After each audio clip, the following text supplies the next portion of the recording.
Good afternoon. My name is Molly Peck, and I am a staff developer with Lincoln Intermediate Unit 12. Today, our session is focusing on what are affective statements and why do they matter. This is a beginner session.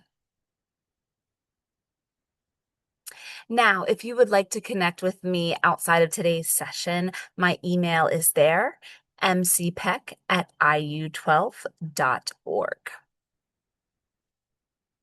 Let's dive in. To start, I have a question for you. So I want you to think about which word best describes your summer thus far. And I know we're about to come upon a new school year. So if you had to describe your summer, what word would you use? Fun, restorative, adventurous, or productive. And if there's a word that is not listed on there that you would like to use to describe your summer, please go for it. So I'll give you a moment to do that.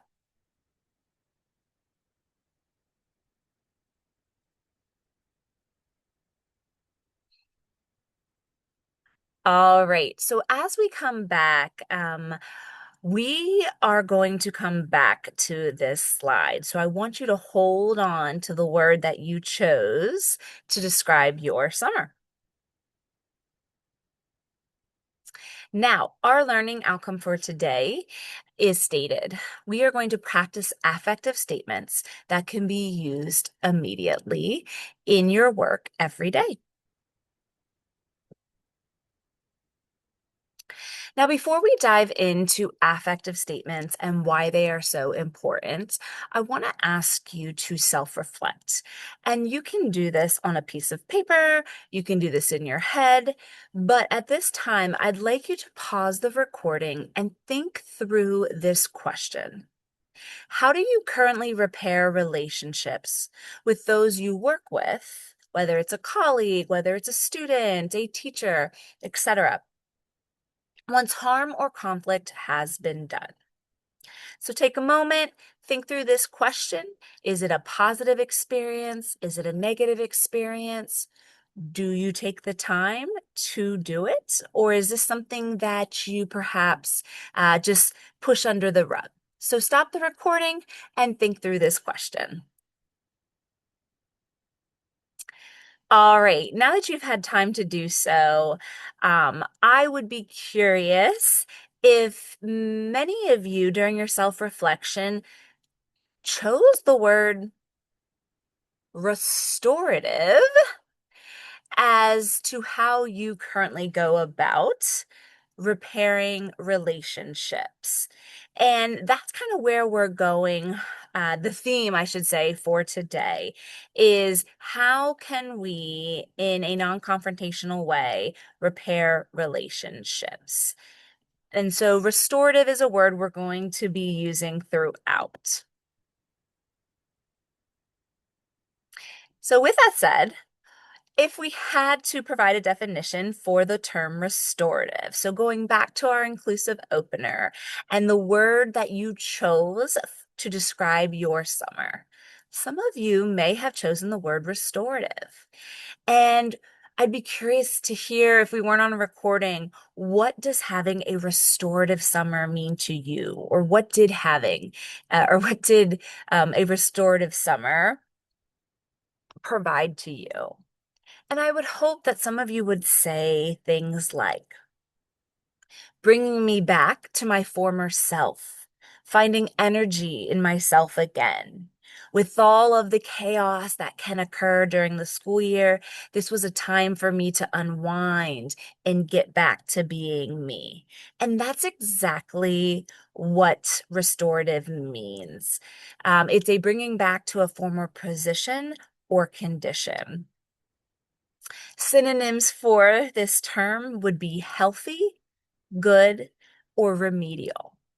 And so, although I asked you to think about yourself and describing your summer, I want you to now move forward using this term, but in regards to relationships. So, to be restorative, is to make decisions surrounding conflicts, handling it with those individuals that were directly involved. So the person whose harm or who caused the harm alongside the person who had been harmed versus bringing in all of these outside sources. To be restorative, this is truly a focus on building strong relationships and restoring a sense of community, whether that be a school community, some type of organization, a neighborhood, etc. This also requires us to change our own attitude and belief system, requiring us to believe in the person who's caused harm, even if it appears their behavior has been unfavorable. So, what does the term restorative look like in schools? Now, restorative practices is really at the heart of what we're going to be talking about today. And although we're not going into depth, we are going to be focusing on a small aspect of that. But overall, restorative practices in schools positively impact students' behavior and the school climate. It creates a sense of belonging, which can help to minimize harm and support student learning while cultivating students who are better equipped to navigate complex challenges. And as they grow, to self regulate, to manage conflict, and become better citizens. Restorative practices uncovers the root causes of conflict and it creates a space to facilitate complex conversations and identify solutions. Now, as I stated earlier, at the heart of what we're talking about today is restorative practices, but we are only focusing on a small piece of this. And if there were more time, I'd love to go through this in its entirety. And if this is something you would like to further investigate, this information comes from the International Institute for Restorative Practices, where you can find further information on how to build healthy relationships and repair community. So let's dive a little bit deeper. Introducing restorative practices often means changing how people think about discipline. As I stated earlier, it is a mindset shift. Instead of ignoring, punishing, or excusing behavior, restorative practices involves working with said person. In this instance, since we're all in education, we'll say students, colleagues, teachers, to address it. These practices range from simple and informal tools, like using affective statements and questions, to more structured and formal approaches like circles and formal conferencing. What we see right here is known as the restorative practice continuum. And for today's presentation, we will only be focusing on the most informal type of response on the restorative practice continuum, known as affective statements. Now, when we use the term affective statements, it's simply just another way of saying expressing your feelings, or sharing impact. And to be able to use these effectively with our students, our colleagues, other adults that we work with, we must first understand the psychology of affect.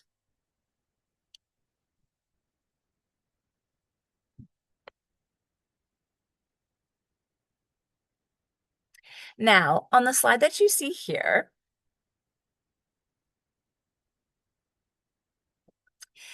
you are going to see an incline of what we'll call the 9 affects.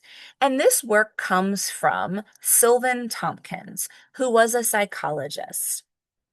And he set out to determine why people behave and respond the way they do, and why restorative practices are effective. And in his work, Tompkins identified 9 innate affects, which simply are immediate biological reactions to stimuli, aka a behavior. Now, most affects range from mild to intense. So, for example, the two we have here create positive affects. We have enjoyment all the way to joy and some in between, interest to excitement, and some affects in between. The next that we see is a range, and this is surprised all the way to startled. And this creates a neutral affect. It really acts as a reset button. It's almost like, whoa, I didn't know that was going to happen. It kind of shocks us. And then lastly, you are going to see 6 negative affects. Now, 4 of them are represented as a range, as you can see here. Shame to humiliation, distress to anguish, fear to terror, anger to rage. Now, we have 2 that create or that are not represented in a range. And these are known as disgust and dismell, which is actually a term coined by Tompkins himself. And these are simply reactions to something that smells or tastes disgusting. Now, the reason why we need to understand this is that these affects are going to be the basis for our affective statements. And as we work with students, we need to share with them that there are many feelings or affects out there, more than just anger, sad, and happy, as I've shared with you on this slide, which is represented by those range. And even as adults, I don't even know if our feelings vocabulary is that rich. And so that's why we want to start sharing with students that, hey, this feeling that I'm experiencing actually has a name. What is it? Is it more than just anger? Is it more than just happiness? Most likely, it is falling in one of these. Now, in his work,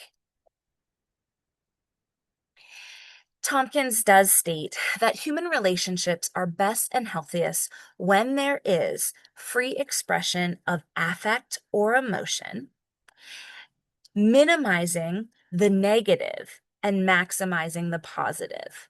We are all going to experience these from time to time, and we should never keep ourselves from experiencing them as well as others. But the idea here is that we don't stay in the negative. And so, one way for us to get past that or begin to move to that positive affect is through affective statements.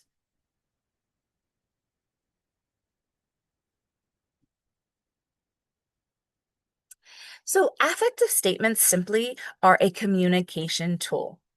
It's a way for us to express how someone's behavior has impacted us, whether it be negatively or positively. It provides a clear observation of a behavior without judgment. It is strictly factual. However, it's tied to our feelings or the affect that we experienced and our needs. And we're going to dive a little bit deeper into this piece because I often feel like this might be the piece that is missing. Lastly, it can help us to prevent confrontations, arguments, and further conflicts. Now, affective statements do not only need to be used to address unfavorable behavior and how that impacted us, we can also use affective statements to acknowledge success, hard work, collaboration, and other desired behaviors in others.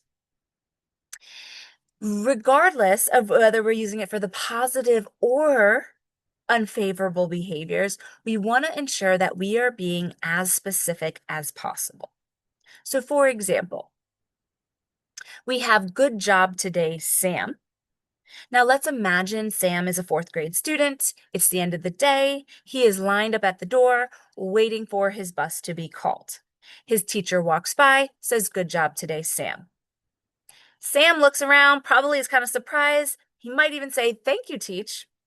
But here's the thing, Sam has no idea exactly what he did that was so good. Is it that he lined up? Is it that he's not pulling pictures off the wall? Is it that he's keeping his hands to himself? What exactly did he do that was so good?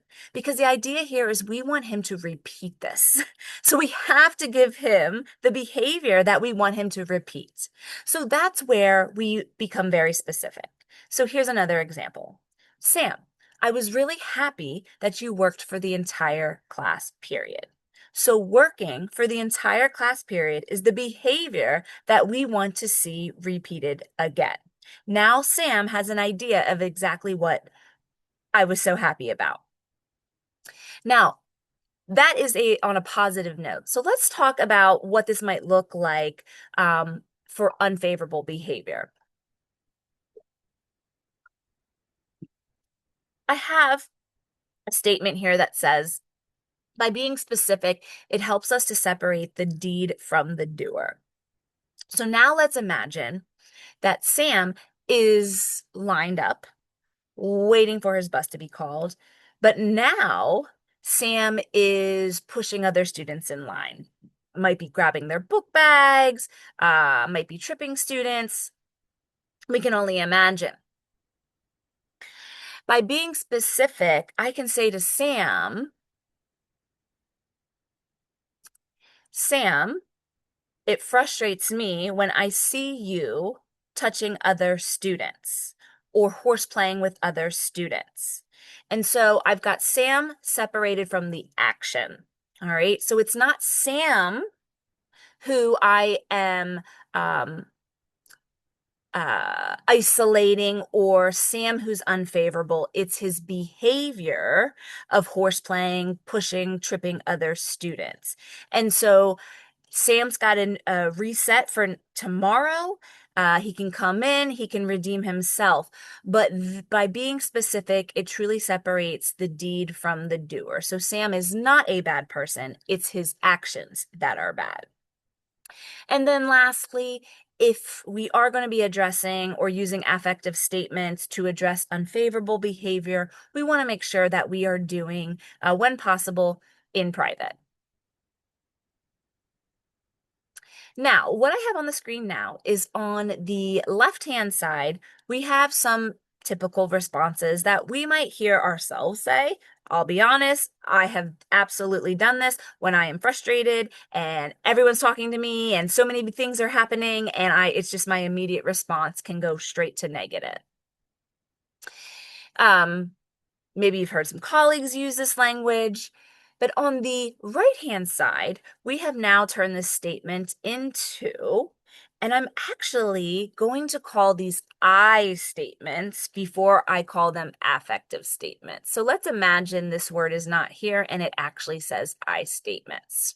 Now, sounds better. So for example, we went from nice job on your project to I am so impressed with the results of your final project. I can tell you worked hard. Sounds much better, more specific. Let's look here. Stop teasing Brady. I'm uncomfortable when I hear you tease Brady. So now we've included our feeling and we have an observable behavior. The very last one we have is you shouldn't do that. The I statement that's provided, when I saw you shove past people in the hall, I was worried that someone was going to get hurt. This is a great place to start, but can we do better? Yes. So on the previous slide, these I statements, simply put, the feeling that we've been experiencing, how that behavior impacted us, that affect. And we've also included an observable behavior. But if we really want to see students shift in their behavior, we need to include a few other things. And so an I statement is the foundation for an affective statement. So I'm going to ask us to include two more things.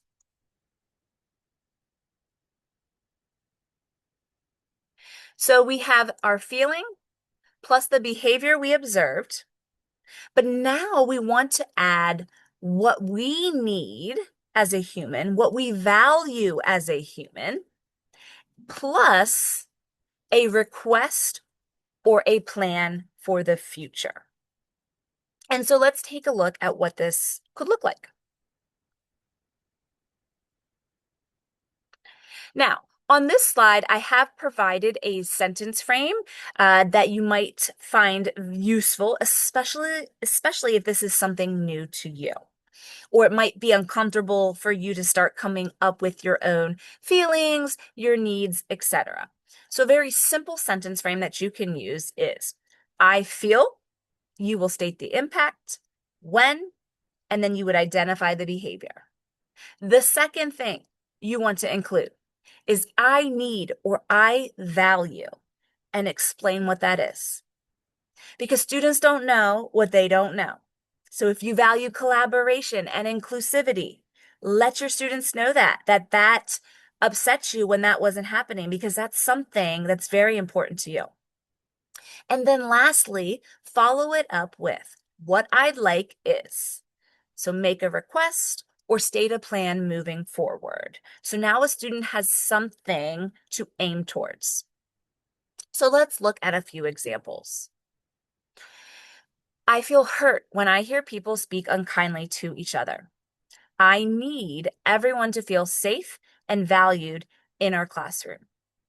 What I'd like is for all of us to be mindful of our words and speak respectfully to each other. Second example, I feel frustrated when I see classmates talking while the teacher is giving directions. I need us to use good listening skills when someone is talking. What I'd like is for everyone to listen with mouths closed so we can all stay on track and learn together. So again, these are two examples that include that sentence frame. So what I'd like for us to do is to pause your pause your presentation right now, and hopefully you have a piece of paper with you, but I'd like you to run through these two scenarios.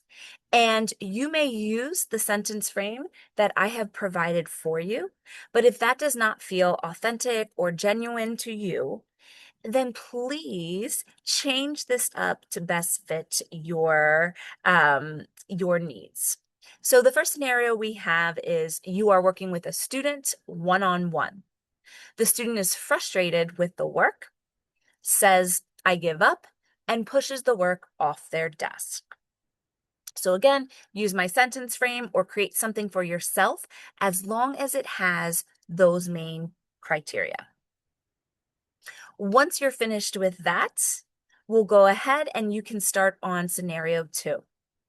Ramon is having difficulty with his assignment during small group. Emily works together with him to help him understand it. So 2 scenarios, 2 opportunities to practice. All right, hopefully you've come back and you have had time to create an affective statement for both of these scenarios. Because this is a recording and I cannot hear you, I'm going to go ahead and offer up my 2 examples. So for scenario 1, it could sound like, I feel upset when you push your work off your desk. What I'd like or what I value is working together when things get hard. What I'd like is for you to pick your work up and ask for a break when you feel frustrated. Scenario two, I feel proud when I see other students helping others out. I value collaboration and support in this classroom. What I'd like is for this to continue the rest of the day.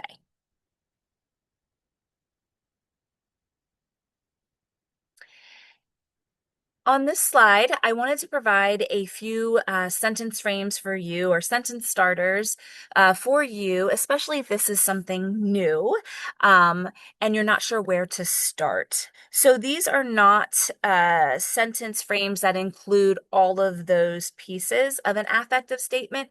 This is really the start, right? The I statement piece of this. So if this is something you want to begin adopting or using in your classroom or in your work, these might be something that you put on a Post-it note or an index card close to your workstation so that you can use it regularly.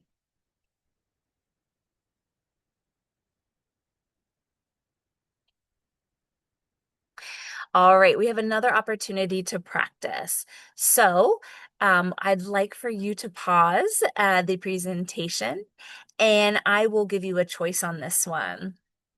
You can, number one, think of a time when a student's behavior had a negative impact on you and your response was not restorative. Create an affective statement that you could readily use if this were to happen again. Now, today's presentation can be used with any human being and with any relationship. So if you'd rather not focus on a student behavior, maybe you can focus on a colleague or a significant other or your own children. If you'd rather not focus on a negative impact, then you have the below option. Think of a time when a student's or someone else's behavior had a positive impact on you, but you may not have told them. Create an affective statement that you could readily use if this were to happen again.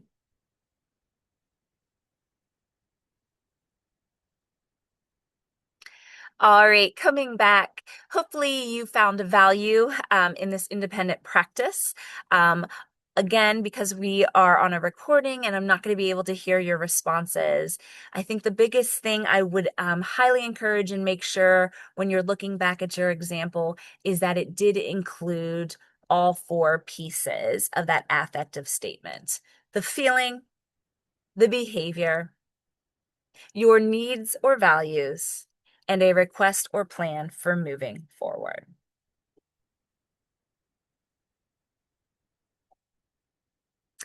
A couple considerations before we close up today.